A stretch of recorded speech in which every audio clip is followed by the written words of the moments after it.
Olá pessoal, tudo bem? Fazer uma breve apresentação minha então. Me chamo Nelson Luz, sou gerente de produtos da Marcha Brasil. A Marcha Brasil é uma empresa gaúcha com referência em equipamentos para armazenagem em silo bolsa. Completamos inclusive esse ano 20 anos de atuação nesse mercado e a gente tem como marca a qualidade dos nossos produtos e também a inovação e pioneirismo no segmento que a gente atua. E falando em pioneirismo, a ideia hoje é a gente bater um papo com o professor e pesquisador da UFLA, o professor Thiago Bernardes, onde a gente vai falar um pouquinho então sobre um projeto experimental coordenado pelo professor e a sua equipe, onde em parceria com a Marcha Brasil a gente fez um projeto, uma pesquisa experimental envolvendo algumas embolsadoras de grão úmido e reidratado que a Marcha Brasil fabrica. E a gente vai falar um pouquinho então sobre esse experimento, a metodologia, quais foram os desafios que foram sofridos nesse experimento e também, obviamente, vamos falar também sobre os resultados que a gente coletou e os resultados que vieram desse experimento. Professor Thiago, mais uma vez gostaria de te agradecer aí pela presença e pelo convite, também de aceitar o nosso convite desse bate-papo, né? E antes da gente começar a falar um pouquinho então sobre o experimento propriamente dito, eu acho muito difícil alguém não te conhecer, né? Mas para quem não conhece, fala para nós então quem que é o Thiago Bernardes. Bom, olá pessoal, obrigado pelo convite. Gostaria de agradecer a Marcher por mais essa oportunidade. Nós já estamos aí há algum tempo fazendo algumas parcerias, né? E essa é mais uma, né? Mundo Digital agora, podcast. Bom, não são tão conhecidos assim, né? Talvez no meio zootécnico, pecuário, um pouco. Mas o Thiago Bernardes é professor da Universidade Federal de Lavras há quase 15 anos. Estou na docência e há cerca de 17, quase 18 anos, né? E escolhi ser professor, era um sonho que eu tinha desde criança. Eu tenho uma família que vem de professores, minha mãe, minhas tias, minha irmã, então acho que eu tenho o dom da docência. Também gosto de pesquisa, também sou apaixonado pela pecuária, obviamente, né?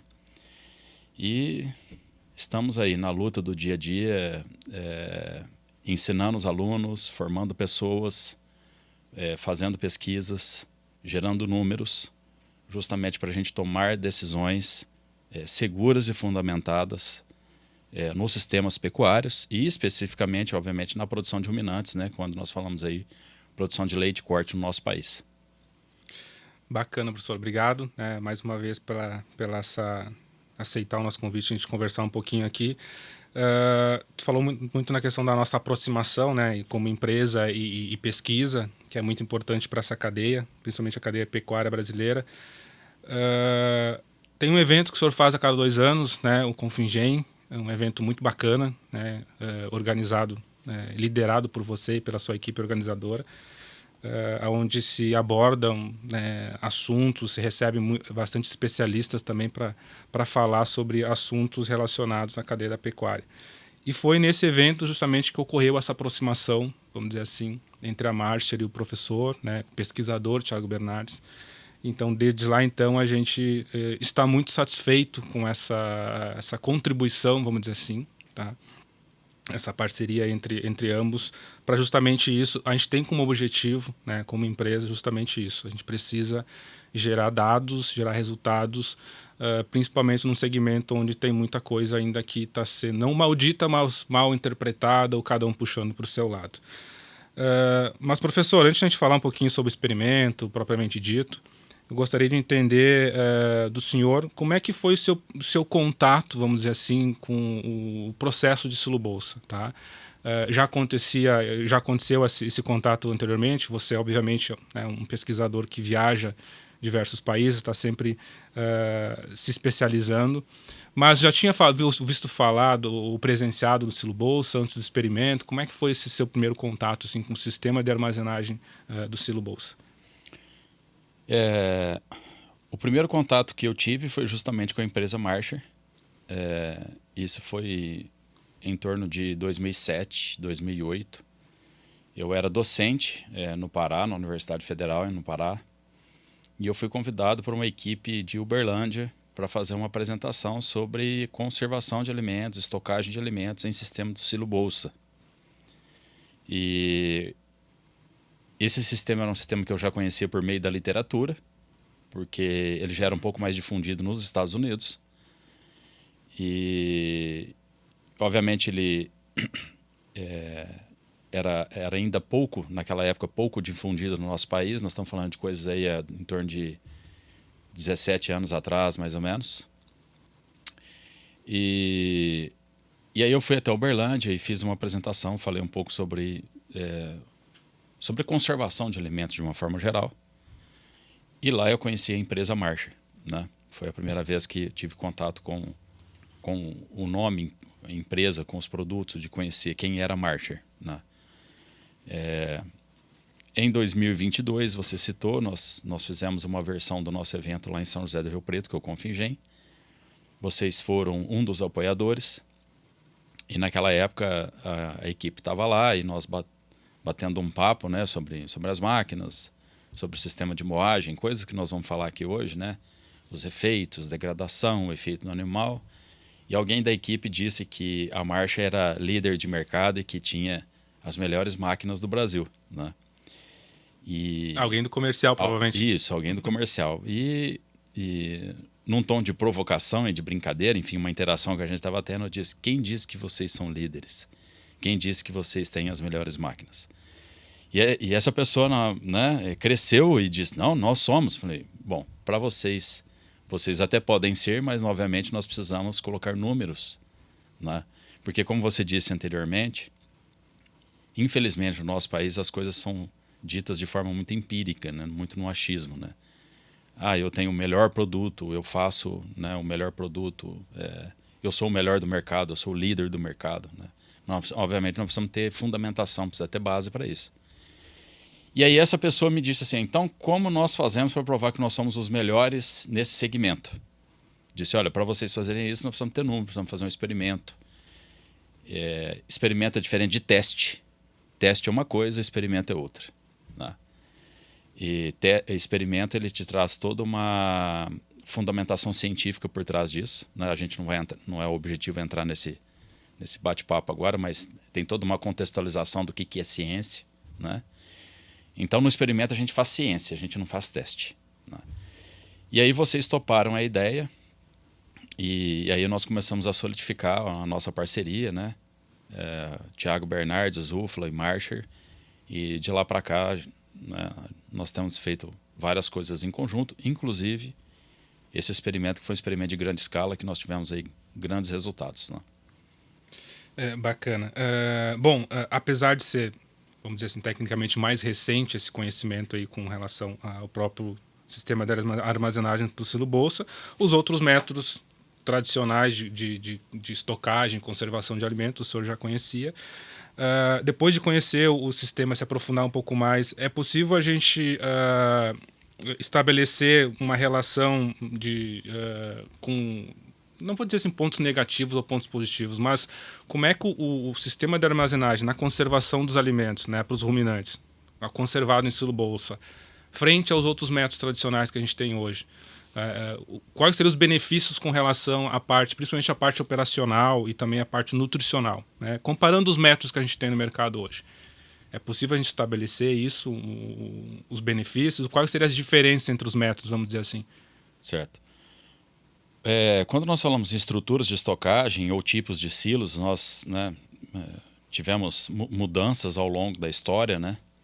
Então, lá atrás, o pessoal conservava alimento fazendo buracos na terra, né? Que tem relatos aí de antes de Cristo, né? De quando os nômades iam se movendo e eles, obviamente, naquela época também tinha sazonalidade. Então, ora os animais comiam pasto, ora os animais tinham que comer silagem.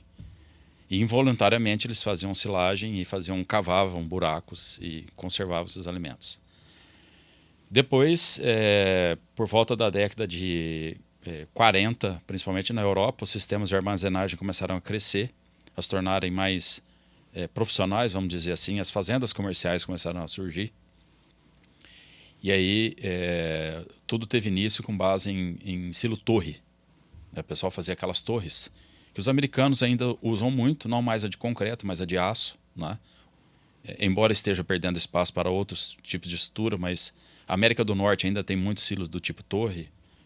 O Brasil já teve no passado. Mas isso para silagem, planta inteira ou grãos? Isso para estocagem de uma forma geral. De uma forma geral. De uma forma geral, né? Estou contando um pouquinho da história de estocagem dos alimentos. E isso veio caminhando, se difundiu para a América do Norte. O Brasil também começou a fazer silo do tipo torre, inclusive a UFLA, né?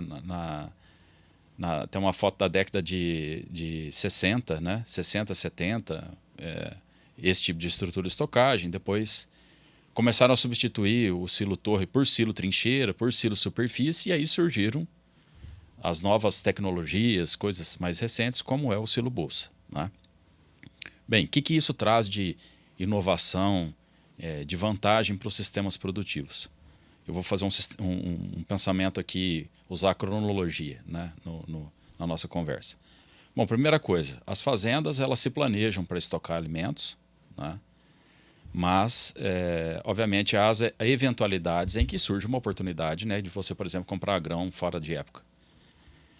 Se você teve uma oportunidade do ponto de vista financeiro, um bom negócio, vamos dizer assim, que jeito que eu posso estocar aquilo se os meus sistemas de armazenagem estão cheios?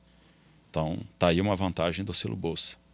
Eu posso fazer aquele negócio e eu tenho chance de armazenar isso numa estrutura de estocagem que eu não havia planejado essa compra. Certa flexibilidade. Né? Certa flexibilidade. Né? Então, eu tenho como trazer isso para dentro da propriedade.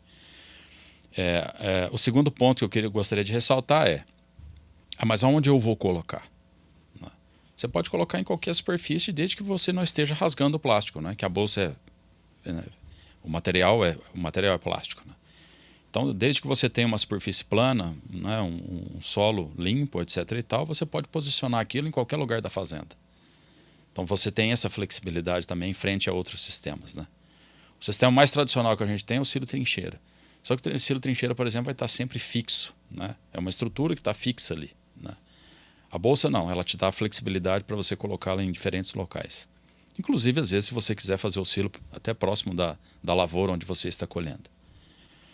Do ponto de vista de silagem, ainda, que é um alimento conservado, a partir do momento então que você colocou dentro da bolsa, é o sistema mais efetivo que tem. Por quê? Porque logo que o alimento cai dentro da bolsa, ele já vai entrar dentro de uma condição de ausência de oxigênio. E nós sabemos que para nós conservarmos silagem em alta qualidade, o oxigênio é um grande inimigo, tanto durante o processo de estocagem quanto na abertura. Então, isso para qualquer método. Para qualquer método. A silagem ela nunca quer ter contato com oxigênio, é sempre muito ruim. E o silo bolsa traz essa segurança porque quando o alimento cai dentro da bolsa, ele rapidamente já encontra um ambiente com ausência de oxigênio.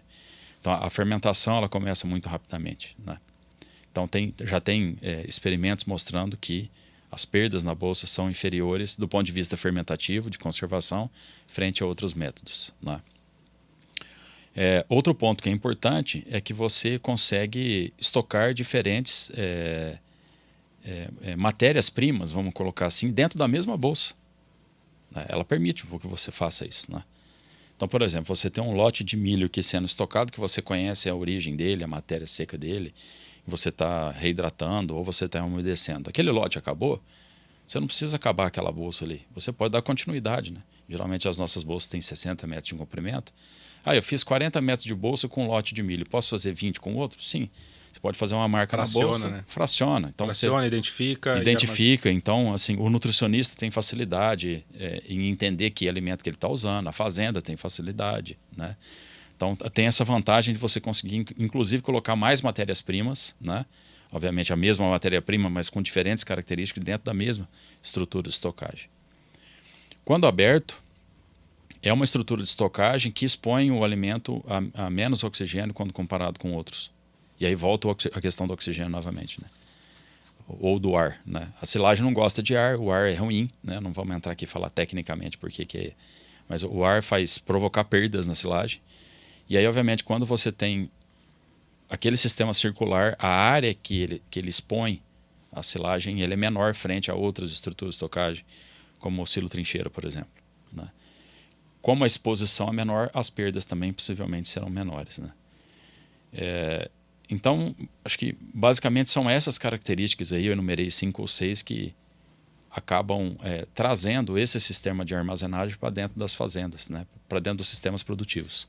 Certo. Então, tu comentou muito a questão do oxigênio. Então, são dois momentos, vamos dizer assim, que a ausência ou exposição do oxigênio, ela, né, traz benefícios ou não na conservação, que é o momento de tu embolsar a conservação do produto num determinado tempo, 60 dias, 90 dias, né, armazenada, e depois a exposição do oxigênio pós-aberta, vamos dizer assim, durante o consumo. Então, são esses dois momentos. Qual desses dois momentos é o mais prejudicial? É durante a conservação ou depois que a silagem está exposta para que eu possa consumir ela? Os dois momentos são ruins, né? Porque os dois momentos são momentos em que, novamente, o alimento vai ter contato com o oxigênio. Mas a exposição no pós-abertura ela é mais crítica. Ela é um pouco mais crítica do que o início, né? Geralmente as fazendas não se programam para a quantidade que vão usar de silagem diariamente. E silagem é um alimento que você precisa estar removendo ele todos os dias, numa certa camada, numa certa quantidade. E aí essas fazendas às vezes não se programam para isso e a gente visita muitas operações onde você tem muitas perdas no pós-abertura, né? Que é fácil do público entender isso, é como se você tivesse um alimento qualquer que nós seres humanos consumindo, e ao invés de consumi-lo rapidamente, por exemplo, na hora do almoço, você deixa aquele alimento exposto ali por alguns dias ali em cima da sua mesa. O alimento ele vai se deteriorar, né, que é o termo que a gente usa, né? Ele vai estragar, nós falamos popularmente isso. A silagem é a mesma coisa, né? O silo vai estar aberto, ele é um alimento, a silagem eu costumo dizer que é um alimento vivo, ele está se transformando, né, a todo momento, diferente dos outros alimentos que as fazendas utilizam, né? Por exemplo, um farelo de soja é um alimento seco, um alimento estável. O caroço de algodão, a mesma coisa. O DDG são alimentos secos. A silagem não. Que fazem parte da composição das dietas. Da composição das né? dietas, isso. A silagem não, ela é um alimento sempre que está se transformando e a gente precisa ter muito cuidado nesse momento em como nós estamos retirando. E uma das vantagens então que o silo bolsa é expor menos esse alimento ao ar, ao oxigênio, evitando perdas, né? Uma outra vantagem, rapidamente falando aqui, que eu acabei me lembrando, no caso específico de grãos, é que caso a fazenda tenha interesse em fazer grão úmido ou grão reidratado, né, milho ou sorgo, ela não necessariamente precisa de um moinho específico para poder fazer isso, e ela tem a facilidade de fazer isso diretamente na máquina, né? Então, a máquina já tem um moinho e a máquina já tem uma própria estrutura de estocagem. Então, ela já traz duas coisas juntas, né?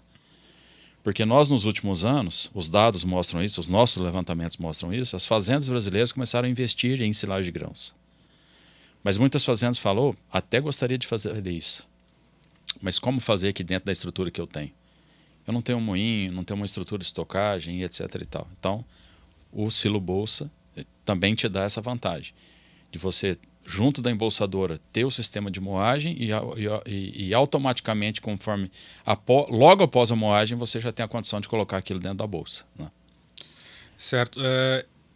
Tá tendo uma crescente muito grande com relação a ensilar grão, né, seja úmido ou seja reidratado.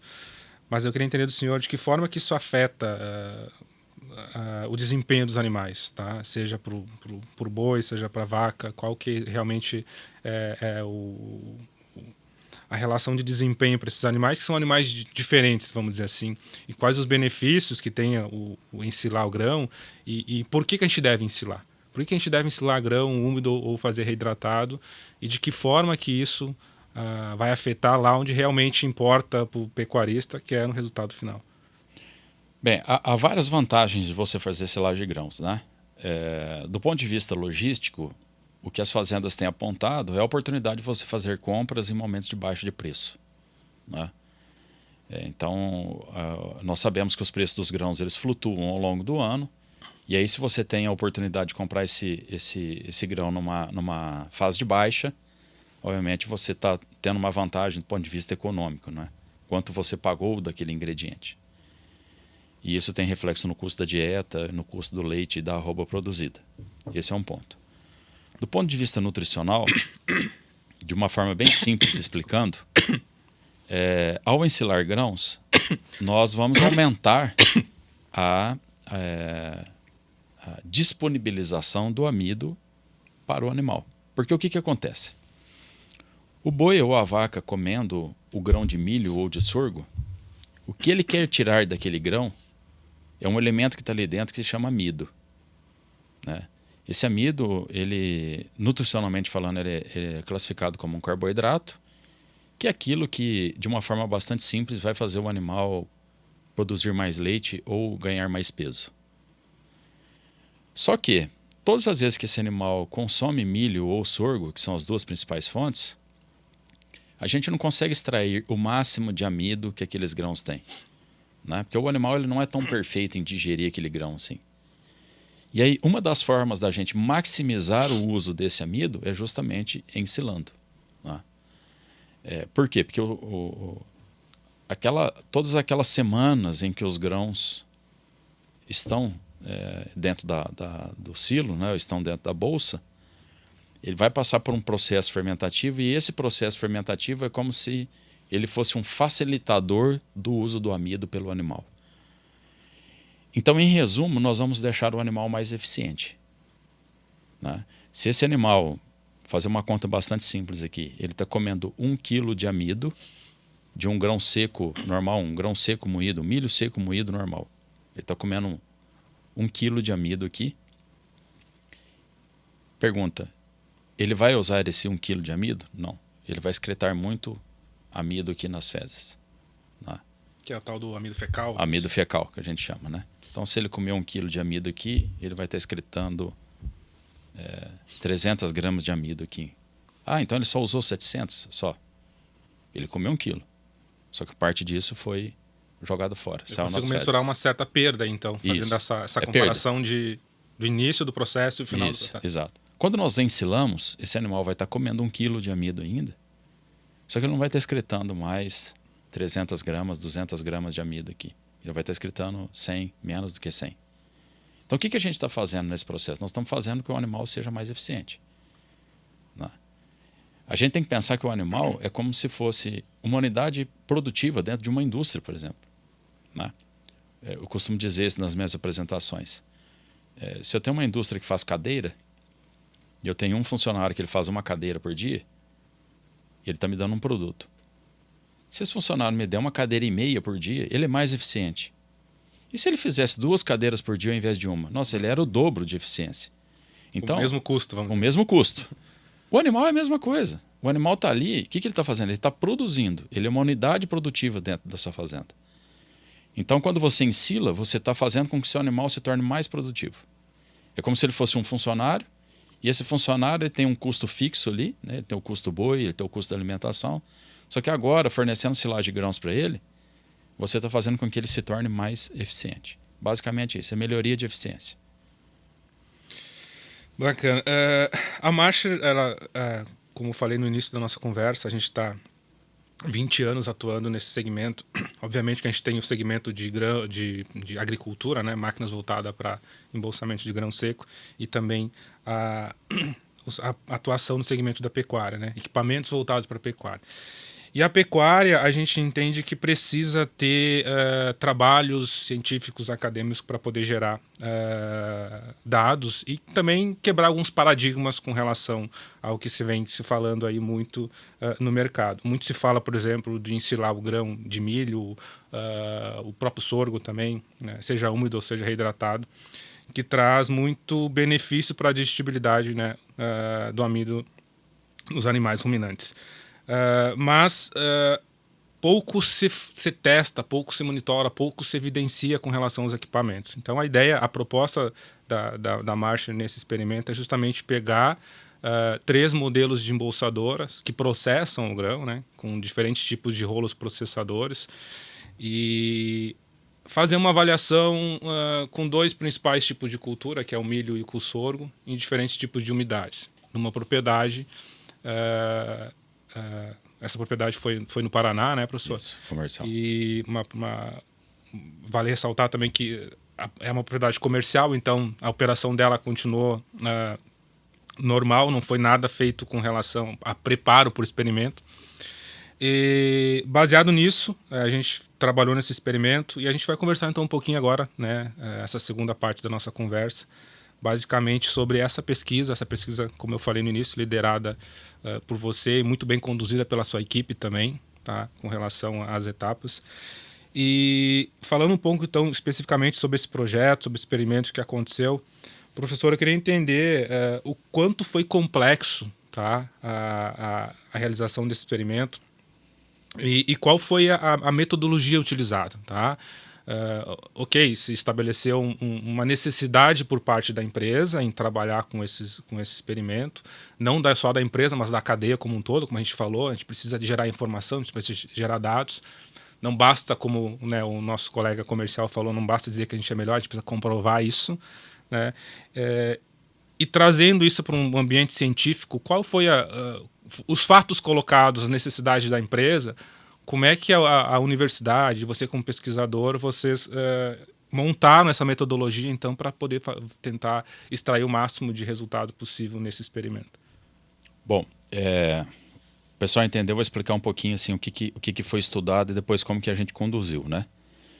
Então vocês, basicamente o objetivo, vocês têm embolsadoras não só de grãos, mas também de fibra, né, silagem de planta inteira e outros produtos. Mas o interesse específico desse experimento era trabalhar com silagem de grãos, né? Os grãos, eles podem ser colhidos desde o que a gente chama de grão úmido, que é em torno de 35 de umidade, mais ou menos, né? E eles também podem ser o que a gente chama de reidratado, ou seja, quando você tem um grão ao invés de 35 de umidade, mas você tem 14 de umidade, e aí você vai adicionar água nesse grão até ele chegar em cerca de 35 de umidade, né? Então nós usamos os dois principais cereais, milho e sorgo, e esses dois cereais eles foram moídos, processados com 35, com 26 e com 14% de umidade. Então nós trabalhamos 3 diferentes umidades para os dois grãos, né? Bom, quais foram os equipamentos que fizeram isso? Na linha de vocês têm 3 principais equipamentos, né? Que é a Ingrain 60, a 65 e a 90. A 60 ela tem um rolo que é fixo, né? Então a 60 a gente não variou o rolo. Sempre foi rodado com o mesmo rolo. Sempre rodado com o mesmo rolo. A 65 nós usamos para o milho o rolo grosso e o rolo intermediário, né? E a 90 nós fizemos o mesmo procedimento, rolo grosso e rolo intermediário. Quando se trata do sorgo, então, nós continuamos com a 60 com rolo fixo. E aí na 65, ao invés de trabalhar com o grosso e o intermediário, nós fizemos rolo intermediário e rolo fino. E na máquina 90 a mesma coisa, rolo intermediário e rolo fino. Por que essa mudança? Basicamente por causa do tamanho do grão, né? O grão de milho ele tem cerca de 4 vezes mais o tamanho do rolo do tamanho do grão de sorgo, né? Então se nós pegássemos aqui um paquímetro, o tamanho médio de um grão de milho ele tem 12 milímetros e o sorgo vai ter um tamanho médio de 3 milímetros, né? Então se a gente for grosseiramente colocar aí 12 para 3, ele teria cerca de 4 vezes mais o milho, né?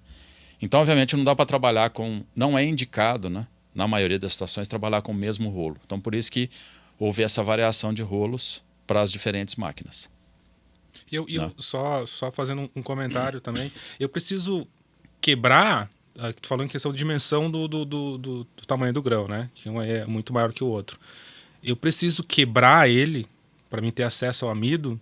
Ou como é que funciona? Eu preciso quebrar em vários tamanhos? Ou eu fazendo uma quebra, expondo esse amido? Como é que funciona, professor? Explica para nós com relação a essa diferença, principalmente do milho e do sorgo, tá? Quando eu vou precisar fazer um processamento dos dois. O que eu preciso atingir para que ele possa ser eficiente na degradação do amido no animal? Bom, é sabido que quando nós diminuímos o tamanho de partícula, ou seja, nós damos mais acesso, principalmente aos micro-organismos que estão presentes no rumen, e esses micro-organismos terão maior capacidade de digerir esse amido. Então isso é fato na literatura, há dezenas de anos se sabe sobre isso, né? Mas aí a pergunta está, qual é a granulometria ideal. Essa é a resposta complexa, né? Porque a granulometria ideal ela vai variar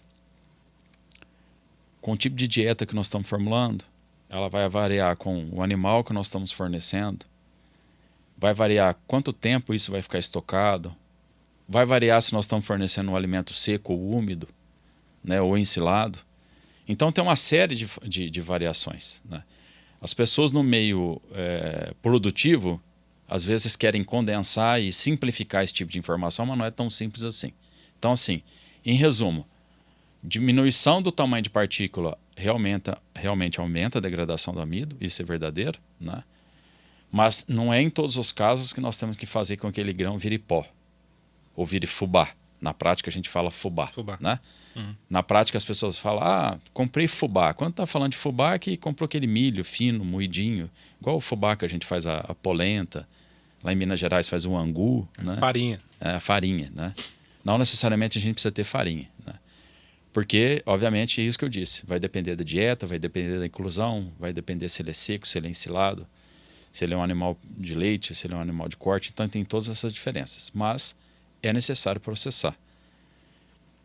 Tanto é necessário processar que um dos fatores que nós estudamos nesse experimento foi justamente o grau de processamento, né?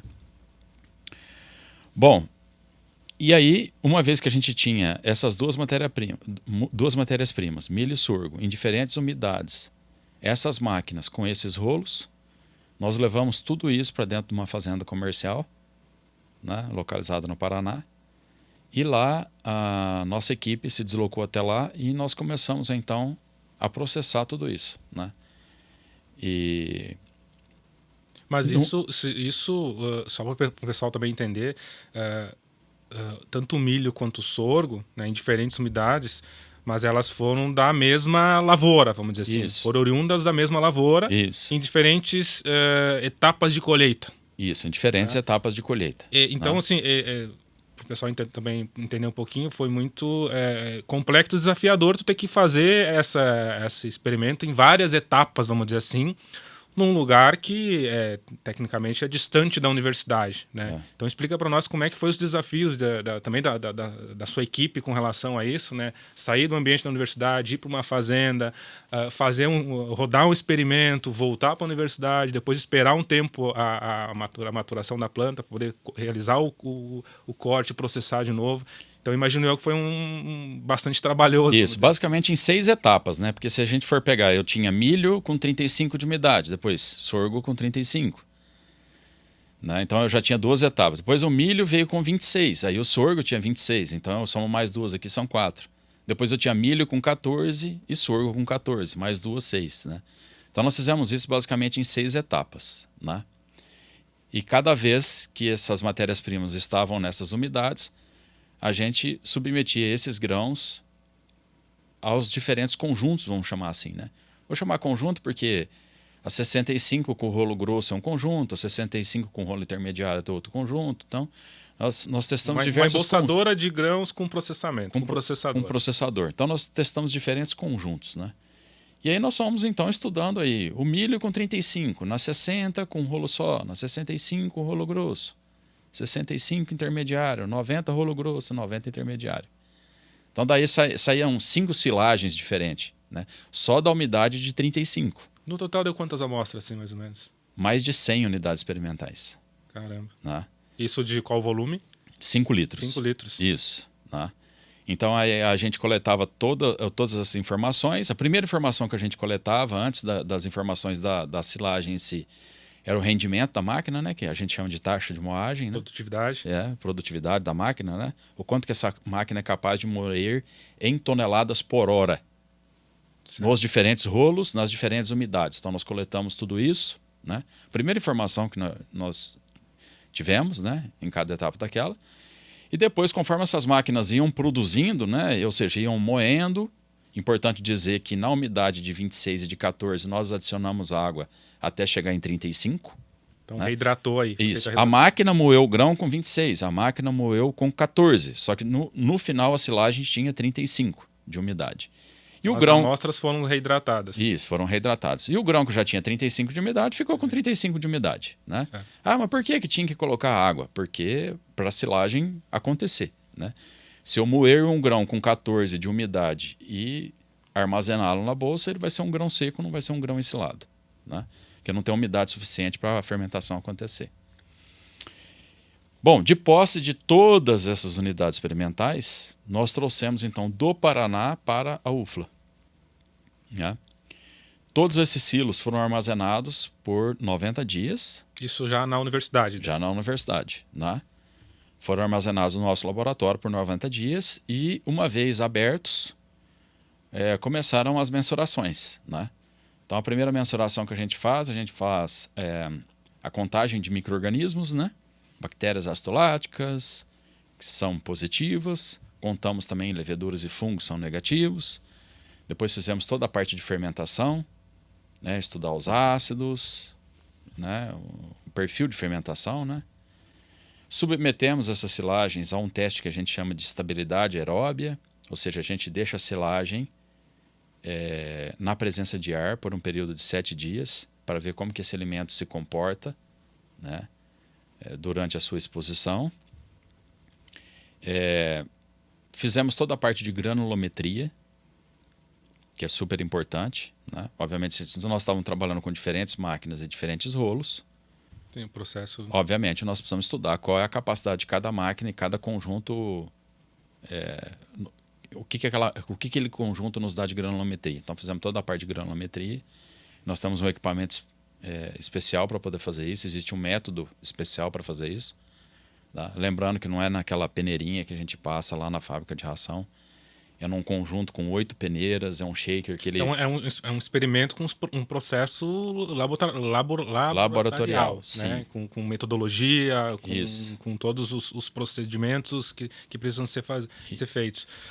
Só ia te comentar e te perguntar o seguinte: então, no laboratório, na universidade, se simulou um ambiente de conservação, vamos dizer assim, no período de 90 dias. Isso. Mas essas amostras, elas foram coletadas da bolsa, né? Ou da máquina. Se processou na máquina, coletou, ou ela foi retirada de dentro da bolsa? Logo após que os conjuntos iam nos dando, né? Ou seja, de moagem ou moagem mais água, no caso das umidades mais baixas, nós já íamos coletando essas amostras, e aquelas amostras eram coletadas e colocadas dentro dessas unidades experimentais que nós chamamos, ou silos laboratoriais. Mas a máquina em si estava realizando um processo de embolsamento. Tinha bolsa envolvida, uma certa quantidade armazenada, e aí se tira, né, acredito eu, de diversos pontos essa amostragem. Exatamente. Então ali já teve uma espécie de compactação do produto, vamos dizer assim, nesse momento que a silagem estava armazenada na bolsa. Aí nós tirávamos a amostra, vamos dizer assim, fresca. O que a máquina produziu? A máquina me deu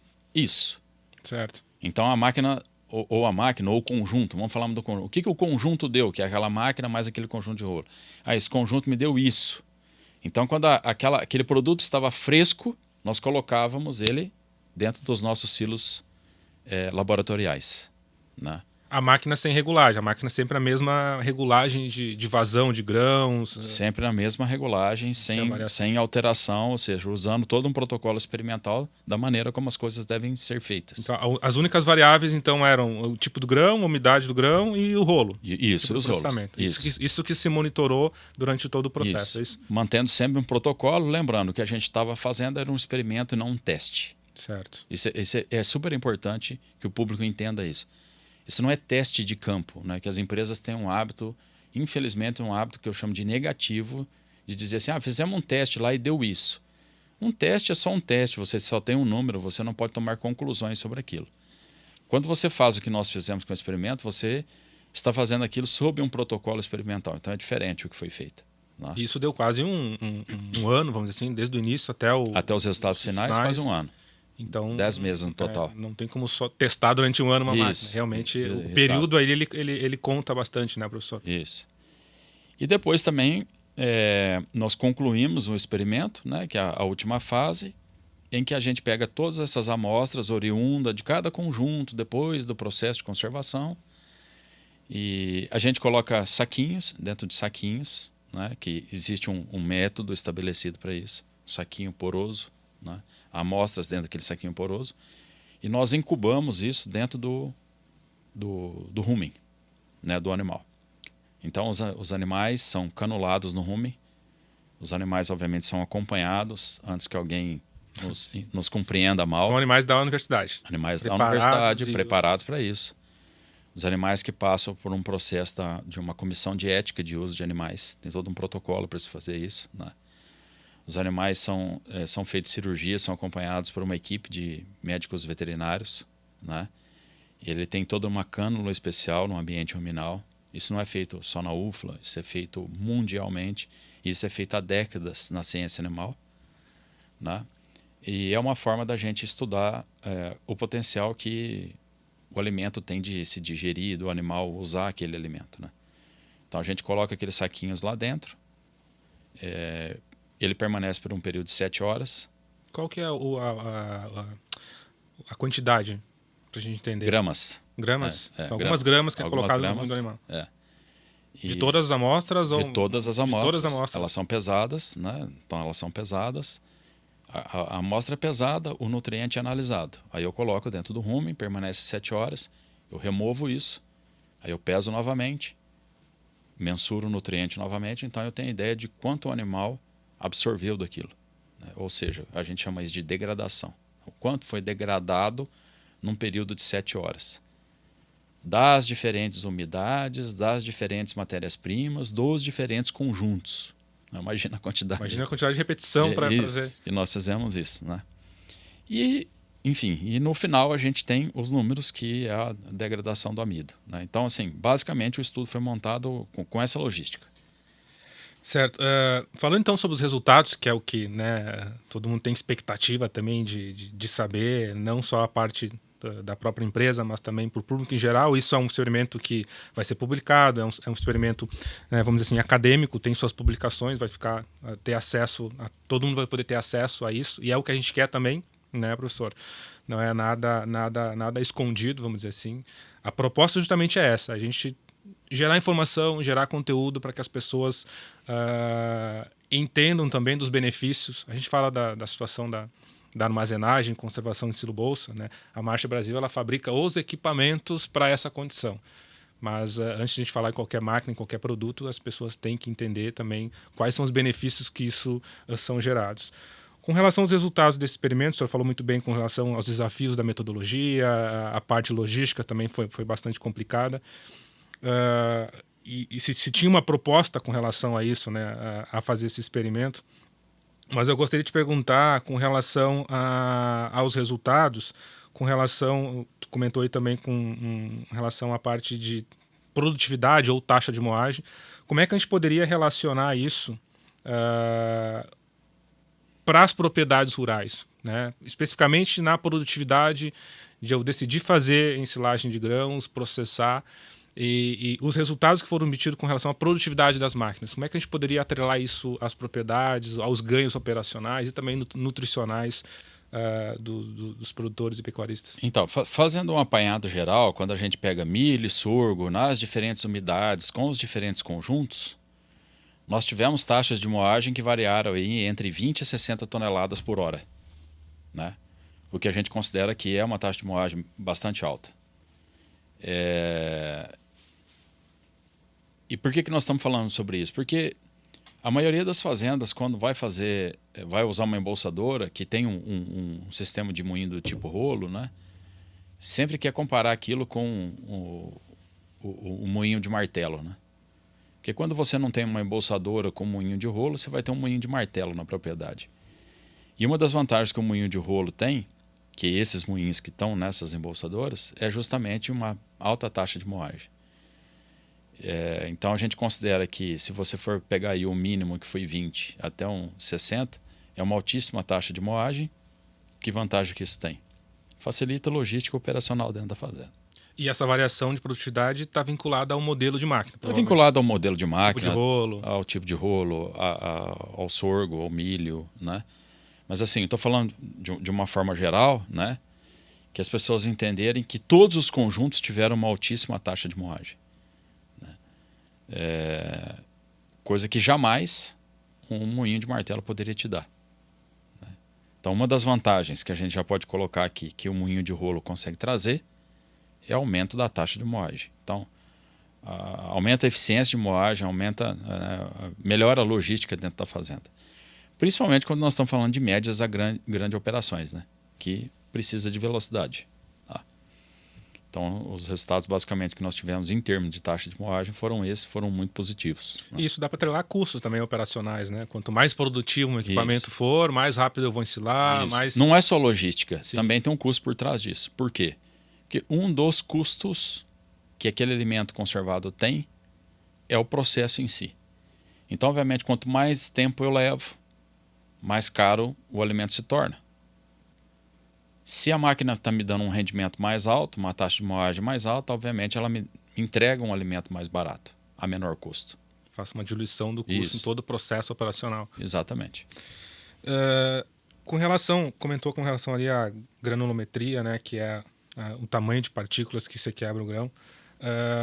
O que foi evidenciado nesse trabalho foi o tamanho da quebra do grão ou uma análise feita com o grão processado? Ou o que não pode acontecer, professor? Não pode passar uma certa quantidade de grão inteiro? É grão inteiro e mal processado? É isso que se analisa com relação ao processamento desses grãos em rolos quebradores?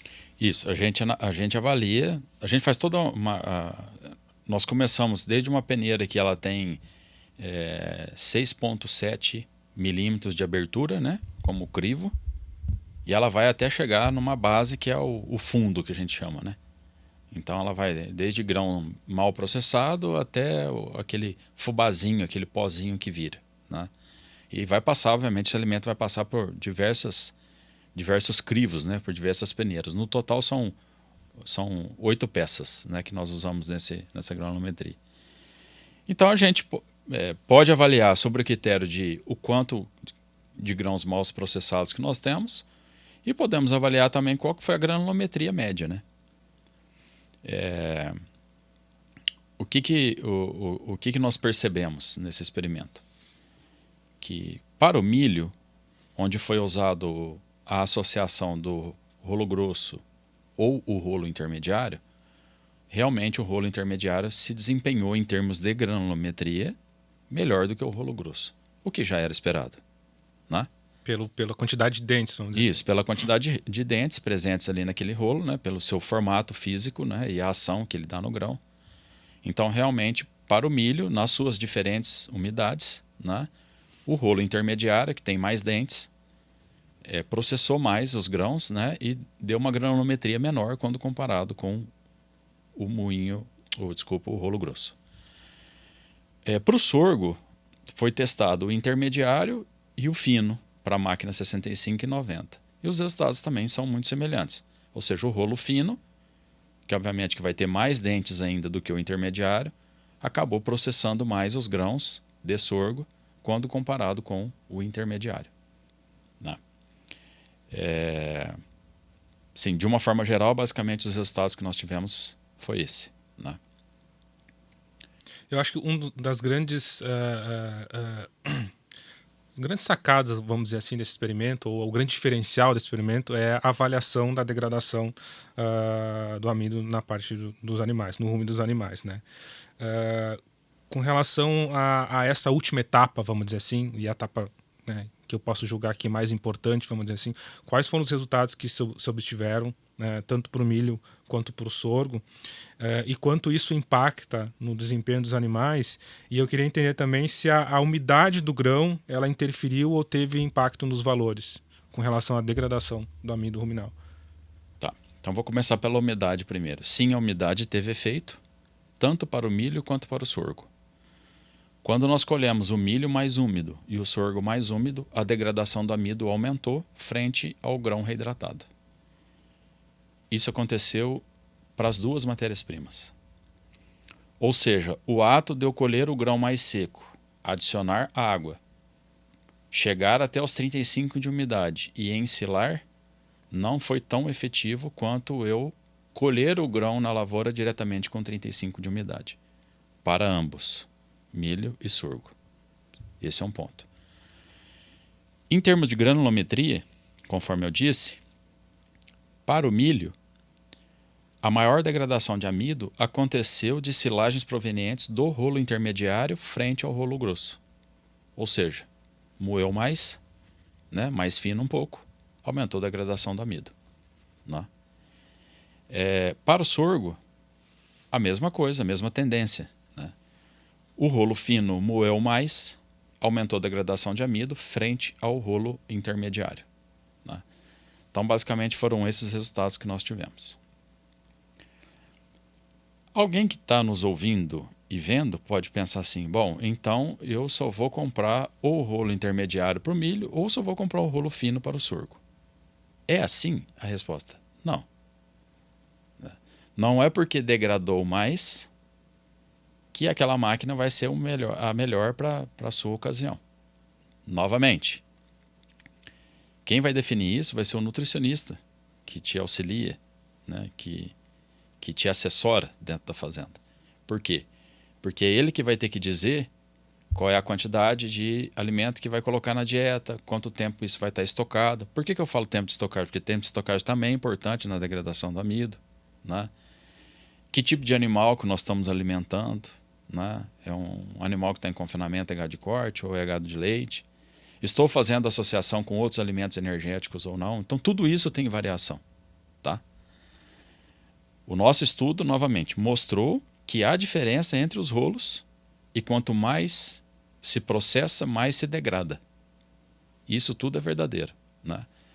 Agora, o melhor não vai ser sempre aquele que é sempre o mais moído. Depende muito, novamente, do animal e da dieta que você está formulando. O próprio experimento, né, pelo que a gente pôde observar e relatado aqui, teve vários fatores que contribuíram para chegar nesses resultados, né? Tipo de máquina, tipo de rolo, umidade do grão, até a própria região, né, da colheita lá no Paraná. Então, no próprio experimento teve muitas variáveis com relação a isso, né? Então, na recomendação, também tem que entender, essa leitura que eu faço, tem que entender quais são as necessidades desse público, né, desse consumidor, para poder adquirir qual a máquina configurada da melhor maneira para atender a situação atual. Né? Mas eu queria entender também do senhor o seguinte, a gente fala muito na degradação do ruminal, dos animais, fala muito em ruminante. Existe diferença entre boi e vaca? Eles fazem a digestão da mesma forma ou não? Ou a gente pode relacionar públicos diferentes com relação também, já atribuindo os resultados do próprio experimento, o que a gente poderia direcionar para um ou direcionar para outro? São animais do ponto de vista fisiológico e metabólico muito diferentes. Né? A vaca, ao longo dos anos, a vaca produtora de leite, a vaca holandesa, estou me referindo, tá? Sistemas especializados de produção, é o que eu estou me referindo. Essas vacas, elas são consideradas especializadas porque elas, geneticamente, elas foram selecionadas para isso. Então, há 40 anos atrás, quando uma vaca dava 20 kg de leite, ela era muito produtiva, depois passou para 30, depois 35. A gente começou a falar de 50 e tem vaca dando 70. Então, obviamente, essa vaca, para ela partir de 20 kg de leite ou dar 70 kg de leite, ela tem que comer mais. Né? O leite não é só genética que faz isso. O que faz uma vaca aumentar a produção de leite é o aumento do consumo. Bem, o que tem a ver consumo, com degradação, com tudo isso que nós estamos conversando? Para um animal consumir mais, o alimento que ele ingere, ele precisa passar rapidamente mais pelo trato gastrointestinal. Né? Ele precisa passar mais rápido pelo rumen, mais rápido pelos intestinos, ele precisa ir embora. Ou seja, a gente tem que entender o animal ruminante fonte e dreno. Se seu dreno não está vazando, você não tem como ter fonte. Né? E a tua fonte ela vai depender o quanto é do seu dreno. Então o que acontece? O dreno de uma vaca, ele é muito maior. Se a gente fizer uma leitura de passagem, de fluxo. Eu tenho início, eu tenho final, eu tenho um processo que eu tenho que perseguir. Então quando a gente compara uma vaca, por exemplo, especializada com um boi num confinamento, essa vaca ela vai comer o dobro ou mais do que o dobro do que esse animal está comendo. Então o que acontece? veja que a fonte está sendo muito alta, então o dreno está sendo muito alto, então significa que esse alimento vai passar muito rápido, que é o que a gente chama de taxa de passagem, né?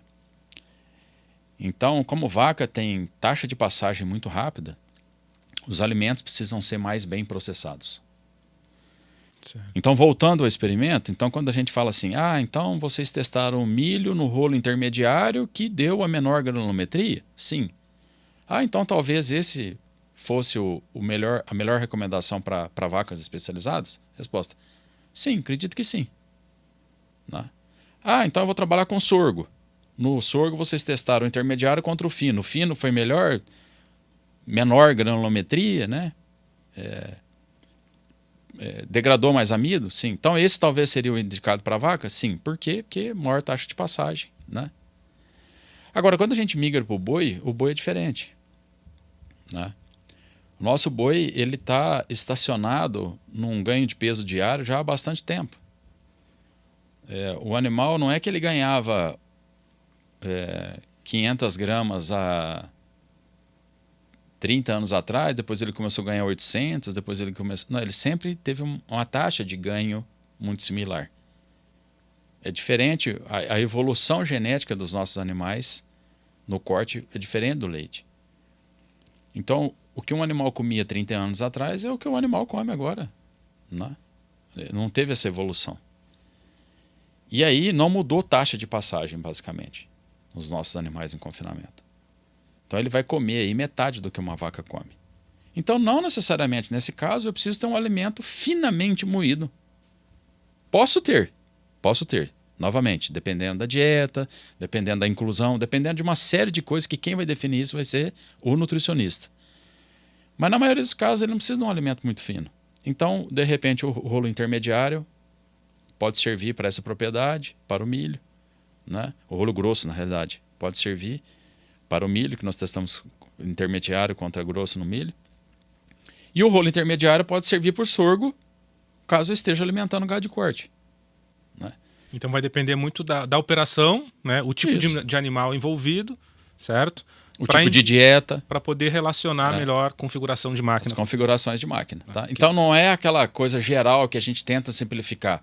Menos é mais. Precisamos fazer fubá em todas as ocasiões, né? Quanto mais moído, vamos fazer pozinho. Cuidado com isso, que às vezes você, ao invés de estar trazendo um benefício, você está trazendo um malefício para o seu animal. Porque não entende a sua necessidade. Isso. Porque o que acontece? O pozinho, o grão muito moído para o seu animal, às vezes você está achando que aquilo vai aumentar a degradação do amido, que aquilo vai ser benéfico, aquilo pode ser maléfico, né? Não vale a pena aqui a gente tratar disso, que isso está relacionado ao metabolismo animal, mas isso pode ser maléfico, né? Então, no final das contas, quem é que decide sobre granulometria é o nutricionista. Ele que sabe sobre o lote de animal que vai alimentar, sobre qual a dieta que ele vai formular, o quanto ele vai colocar ali dentro, a interação daquele ingrediente com os outros ingredientes. É importante que as pessoas entendam isso. O milho, por exemplo, quando está no rumen do animal, ele não está agindo sozinho. Ele está agindo na companhia dos outros ingredientes que o nutricionista colocou na dieta. Ele está agindo na companhia dos aditivos que foram utilizados naquela dieta, que também manipulam a fermentação ruminal. Que é os inoculantes? Não, os inoculantes vão na silagem. Sim. Os moduladores de fermentação ruminal. Okay. Né? Então nós temos os biológicos, os antibióticos, enfim, temos vários aditivos que podem ser utilizados na dieta. Então há toda uma interação ali, né? Então as pessoas às vezes querem simplificar muitas coisas, achar que nutrição de bovinos é uma coisa muito simples. Vai lá, joga no coxo, põe um fubazinho, faz... Não, as coisas não funcionam desse jeito, né? Cada vez mais nós precisamos ser mais técnicos, né? As operações precisam ser mais técnicas, mais capacitadas, mais bem informadas, mais bem geridas, e é isso que a gente tem visto ao longo dos anos. Basicamente é isso. Muito bem. Professor, sempre é um prazer, né, particularmente conversar com o senhor. Sempre é uma aula cada conversa que a gente tem. Eu gostaria de te agradecer, né, por esse bate-papo, né, em nome da empresa.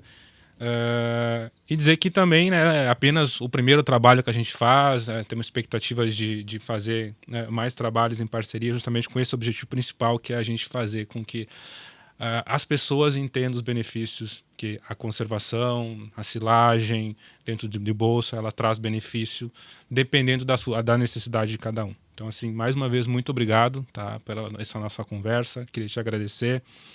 E também passo aí a palavra para você fazer as suas considerações finais, te agradecendo mais uma vez, reitero, que é muito satisfatório conversar, apesar de que eu não sou um especialista na área, né, sou mais voltado para a parte técnica de engenharia, mas aprendo sempre um pouquinho mais com pessoas que estudam e pesquisam e se envolvem com essa cadeia.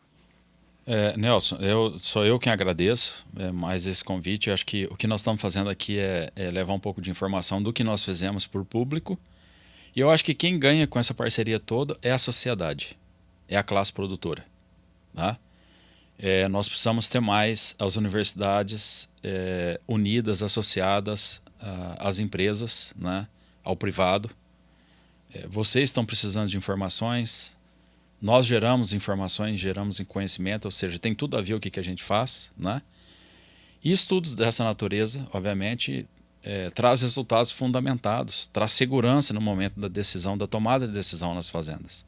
Acabei de dizer aqui que as operações precisam ter gestão, e quando a gente tem gestão, para a gente ter gestão, a gente precisa ter número, né? A gente precisa ter tomada de decisão. E esses experimentos, eu acho que trazem isso, e quem ganha com isso é a sociedade e a classe produtora. Tá? Então, obrigado mais uma vez pelo convite. Espero que no futuro próximo nós possamos fazer mais experimentos, gerar mais dados e fomentar um pouco mais a sociedade. Com certeza. Que a gente possa aí no futuro próximo estar voltando a ter um bate-papo como esse, falando possivelmente sobre um outro experimento, uma outra necessidade, uma outra característica de produto e também de necessidade dos clientes. Thiago, muito obrigado, professor, mais uma vez, e até a próxima. Eu que agradeço. Obrigado.